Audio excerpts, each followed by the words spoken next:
Bonsoir à tous les téléspectateurs et bienvenue dans la bande. Ce soir, on parlera environnement. Comment préserver la beauté du paysage et de la flore endémique calédonienne tout en luttant contre le réchauffement climatique? C'est possible. Gildas Gatteblé, ingénieur en horticulture, mais aussi Tim Flannery, venu tout spécialement d'Australie pour nous parler du climat, nous donneront des réponses ce soir. Bonsoir Gildas. Bonsoir Océane. Et bienvenue dans la bande. Merci. C'est un plaisir de vous avoir avec nous ici. Alors, ce n'est pas la première fois que vous participez au silo, puisque l'année dernière, vous avez reçu le prix Popeye pour ce très bel ouvrage, La flore ornementale de Nouvelle-Calédonie. C'est bien ça? C'est le seul ouvrage de ce type en Nouvelle-Calédonie? Oui, c'est le premier ouvrage de ce type de valorisation des plantes locales du pays à des fins ornementales en Nouvelle-Calédonie, puis c'est aussi un des premiers ouvrages français dans l'espace francophone, en Outre-mer notamment. Alors, c'est une vraie Bible et il y a 700 espèces, fiches par espèce, plus de 17 000 illustrations, 800 références bibliographiques, c'est énorme. Ça a pris 10 ans de recherche, ça s'est bien passé, c'est 10 ans? Oui, donc c'est entre une 15 et 20 ans de réflexion, de maturation, en termes de rédaction. Ça s'est étalé sur 2 ans, mais voilà, il a fallu capitaliser sur les connaissances, faire la bibliographie, faire les essais de multiplication de plantes, aller chercher des graines, des boutures dans les forêts sèches, dans les forêts humides, dans les maquis miniers, les mettre en culture, les tester et voir comment on pouvait les utiliser en jardin. Donc effectivement, ça demande un certain temps pour pouvoir faire passer au crible toutes les espèces à travers les différents cribles pour pouvoir effectivement avoir un rendu qui intéresse le grand public, les professionnels de la pépinière ou de l'aménagement paysager. Alors justement, moi j'ai quand même regardé cet ouvrage. Il y a des fougères, par exemple il y a le Podocarpus novae caledoniae. Oui. Alors les noms comme ça, c'est vous qui les trouvez, c'est des noms scientifiques? Donc c'est des noms scientifiques, hein, c'est les noms qui sont utilisés pour dialoguer dans le domaine scientifique, donc des noms latins avec le nom de genre et le nom d'espèce. Évidemment, pour un certain nombre de plantes, il n'y a pas de noms locaux, ni en langue vernaculaire, ni en français ou ni en anglais. Donc c'est le seul moyen de pouvoir parler d'une entité biologique, c'est de lui donner un nom. Parce que la plupart des espèces étaient déjà répertoriées quelque part, en fait. Donc la plupart des espèces, toutes les espèces sont des espèces, la plupart des espèces sont des espèces qui sont déjà connues et décrites par la communauté scientifique. Quelques espèces sont nouvelles où je suis en train de travailler à la publication de ces nouvelles espèces pour leur donner un nom et une existence d'un point de vue scientifique, même si elles ont déjà une existence biologique sur le terrain. D'accord. Alors, toutes ces espèces-là, elles sont vraiment magnifiques. Il y a des fougères, des plantes comme les oxyra qui ressemblent un peu plus à des orchidées. Qu'est-ce que c'est vraiment les fleurs ornementales? Ornementales, qu'est-ce que c'est? Donc une plante ornementale, c'est une plante qu'on utilise pour faire joli, pour ornementer, pour orner, pour agrémenter un lieu de vie en général, un espace, que ce soit un jardin, un espace privé ou un espace public. Donc c'est vraiment un objectif de faire du beau, de mettre des belles plantes pour rendre le cadre de vie agréable. Et c'est important d'avoir un cadre de vie comme ici aujourd'hui qui est agréable. Alors valoriser justement... Les Oxyra sont parmi mes plantes préférées parce que c'est un genre qui est presque exclusivement calédonien. Elles ressemblent un peu aux orchidées. Donc voilà, c'est vraiment des couleurs flashy. C'est vraiment un genre qui a plusieurs espèces d'intérêt ornemental assez fort. Que ce soit donc pour le marché local, mais aussi pour le marché international. Alors ces plantes-là, j'imagine qu'elles sont protégées.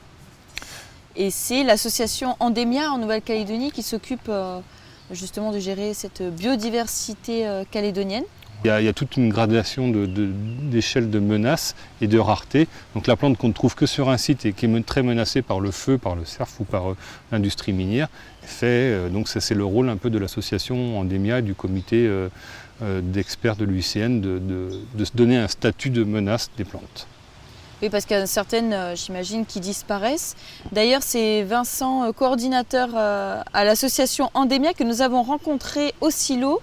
Ils ont installé une exposition pour l'événement. Je vous propose de regarder ce reportage et on en reparle juste après. Were you involved with this exhibition? Tu as été impliqué dans cette exposition? Oui. Yes. De photos. Ah, they're your photographs. Fantastic. Amateur. No, professional. There is It's fantastic. a Acropogon, which is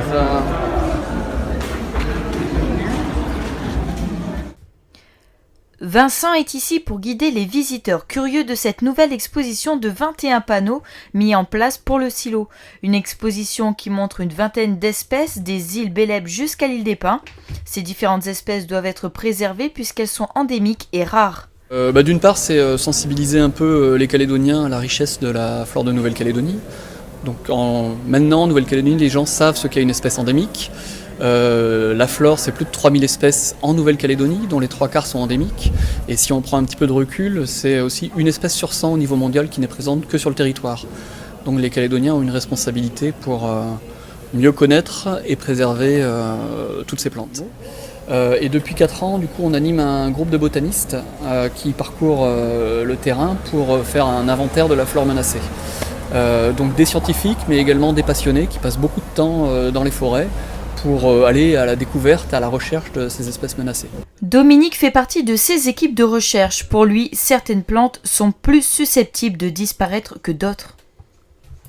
Je pense qu'il y en a quelques-unes où il reste quelques individus ou alors des petites populations.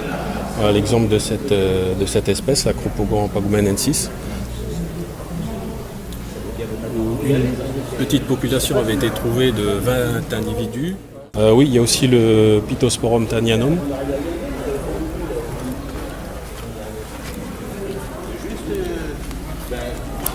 Voilà, donc cette espèce n'est connue que de l'îlot Le Prédour dans la baie de Saint-Vincent.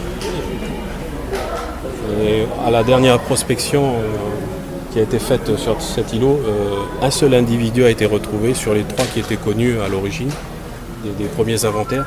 Donc cette photo-là montre les dernières fleurs qui ont été photographiées sur le seul individu connu. Donc voilà, si cet individu venait à mourir, cette espèce est rayée du monde entier.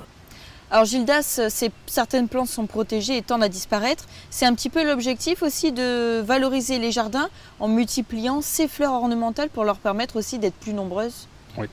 Donc après, dans les plantes qui sont menacées, qui sont en voie d'extinction en milieu naturel, il y a des plantes qui sont très jolies, qui vont être faciles à utiliser en tant que plantes ornementales, et d'autres qui sont pas forcément très jolies, avec des toutes petites fleurs. Ou qui poussent très lentement d'ailleurs. Qui poussent très lentement.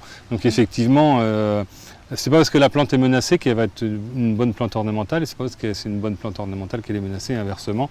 Mais bon, effectivement, on a commencé au début avec le programme Forêt Sèche à travailler sur la Canavalia favieri ou la Turbina, qui sont des très belles plantes très menacées. Hein. Il y en a quasiment presque plus en milieu naturel. Elles sont quasiment disparues. Donc c'est vraiment des exemples typiques à la fois de plantes qui sont très rares et menacées, mais aussi des très belles plantes ornementales et qui poussent très bien en pépinière et en jardin. Alors moi, par exemple, parce que moi, il y en a plein que je trouve qui sont magnifiques. Dans ton livre, tu indiques d'ailleurs comment s'en occuper, comment les valoriser à la maison, mais aussi leur habitat, où les trouver. C'est-à-dire que moi, je peux aller dans le Grand Sud, par exemple, et puis en cueillir pour les ramener à la maison, ou comment ça se passe? Non, l'objectif de... Je vais peut-être me faire taper sur les doigts. Voilà, donc l'objectif, c'est pas que le grand public il aille chercher sa plante, qu'il aille arracher à la baramine, comme on le voit souvent dans le sud. Parce que je me suis dit, à trouver dans le Grand Sud. Ouais. Tiens, la prochaine fois que je vais aller... Non, mais c'est toujours intéressant pour le jardinier amateur, ou pour le pépiniériste, ou le paysagiste, ou l'utilisateur final de la plante, de savoir quel est son milieu d'origine, pour savoir comment elle est exposée dans le milieu naturel, si elle est en plein soleil, si elle est à l'ombre, si elle est au bord d'un cric, si elle est en haut d'une montagne. Ça permet derrière de pouvoir adapter l'arrosage, la fertilisation, la taille en fonction justement de critères qu'on connaît dans le milieu naturel. Et donc il faut passer par vous, quoi. Ça se fait pas comme ça. Donc évidemment, les plantes, on ne peut pas aller les prélever dans la nature sans autorisation. Donc c'est les provinces qui sont compétentes en matière d'environnement, qui délivrent les autorisations de collecte. Pour faire toutes ces recherches-là, j'imagine que tu as dû aller dans 10 000 recoins de la Nouvelle-Calédonie, du pays. Et on t'avait suivi à Koumak d'ailleurs lors d'une de tes expéditions, je ne sais pas si tu te souviens. Je vous propose de regarder ce reportage qui a été fait à Koumak, et je peux vous dire qu'en plus d'être scientifique, il faut aussi être sportif. C'est tout de suite. L'Oxera baladica, cette plante monocole en forme de palmier, est une espèce endémique rare de Nouvelle-Calédonie. Appelée aussi la fontaine d'or, on la trouve dans les forêts humides et dans le maquis minier. Cette plante, qui fleurit de septembre à décembre, est très prisée par des chercheurs japonais. 2 d'entre eux ont fait le déplacement en Nouvelle-Calédonie à cette occasion. Un projet d'étude de plus d'1 an sur l'Oxera baladica a été mis en place par l'Institut agronomique néo-calédonien en partenariat avec l'Université de Kyoto. L'étude sur l'Oxera baladica permettra à terme d'établir des mesures de conservation et d'apporter de nouveaux éléments et outils aux collectivités en charge de l'environnement. Cette plante, à fort potentiel ornemental, est menacée par les serres et l'exploitation minière. Il reste encore 2 à 3 ans à ces scientifiques pour découvrir tous les secrets de l'Oxera baladica. Alors Gildas, vous avez dû aller faire les recherches en forêt, ça fait partie des tout premiers moments des recherches scientifiques pour récolter un peu toutes les informations sur la plante. J'imagine qu'il n'y a pas que ça qu'il faut faire. Oui, donc c'est ça, il faut identifier quelles sont les espèces qui peuvent avoir un intérêt ornemental et qui peuvent être cultivées. Donc après, il faut aller sur le terrain, les chercher, que ce soit les plantes de bord de mer, de mangroves, les plantes de forêt sèche. Quels sont les endroits les plus insolites? Les plus insolites. Après, voilà, je suis allé effectivement un peu partout sur la Grande Terre et sur les Loyautés, l'île des Pins et puis au Bélep. Il y a beaucoup d'endroits qui sont très intéressants et je pense que les coups de cœur en général, c'est là où on trouve des espèces qui ne sont pas connues pour la science, des espèces nouvelles. Par contre, vous pourrez juste les observer, mais du coup, vous ne pouvez pas les récupérer. Appelez d'abord la province ou la chambre de l'agriculture, c'est ça. Pour les autorisations de collecte, c'est les provinces, la province nord en l'occurrence ici. Merci Gildas du coup d'avoir fait partie de la bande. On a appris pas mal de choses sur ce beau bouquin avec toutes ces fleurs-là. Merci à vous. Qui vont nous aider à valoriser nos jardins. On reçoit tout de suite Tim Flannery. Ce sera direction la plage. À tout de suite.